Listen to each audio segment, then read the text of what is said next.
മപ്പടിച്ച് വന്ന മുട്ടുമടക്കി മടങ്ങി, മല പോലെ വന്നത് എലി പോലെ പോയി എന്നൊക്കെ പറയാവുന്ന ഒരവസ്ഥയിലാകുമോ CPI?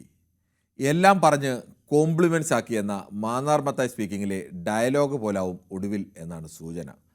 CPI അറിയിക്കാതെ PMC കരാർ ഒപ്പിട്ടതിനെതിരായ CPIയുടെ പ്രതിഷേധം ആവിയായ ലക്ഷണമാണ്.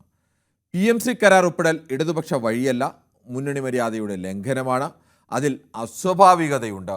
സർക്കാർ മുന്നണിയിൽ പാലിക്കേണ്ട സാമാന്യ മര്യാദ പാലിച്ചിട്ടില്ല. CPI മന്ത്രിമാരാരും ഇതേക്കുറിച്ച് അറിഞ്ഞിട്ടില്ല. മന്ത്രിസഭയിൽ ചോദിച്ചിട്ടും മുഖ്യമന്ത്രിയും മന്ത്രിയും മിണ്ടിയില്ല.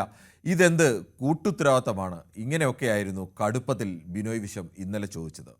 ഇന്നിപ്പോൾ വിദ്യാഭ്യാസ മന്ത്രി V ശിവൻകുട്ടി CPI ആസ്ഥാനമായ MN സ്മാരകത്തിലെത്തി ചർച്ച നടത്തി.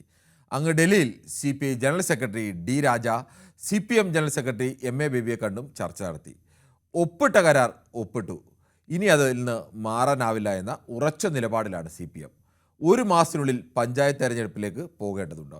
ഇപ്പോൾ CPMുമായി ഇടയുന്നതിലെ അപകടം CPIക്ക് നന്നായി അറിയാം.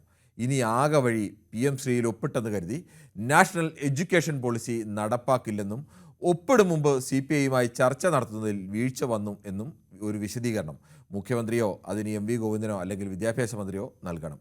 അതോടെ CPIയുടെ പ്രതിഷേധം അവസാനിക്കും. ഇതിനപ്പുറം എന്തെങ്കിലുമൊക്കെ നടക്കണമെങ്കിൽ 27-ന് ചേരുന്ന CPI സംസ്ഥാന എക്സിക്യൂട്ടീവിൽ അംഗങ്ങൾ പഴയ CPIയുടെ വീറിൽ ആഞ്ഞടിക്കേണ്ടി വരും.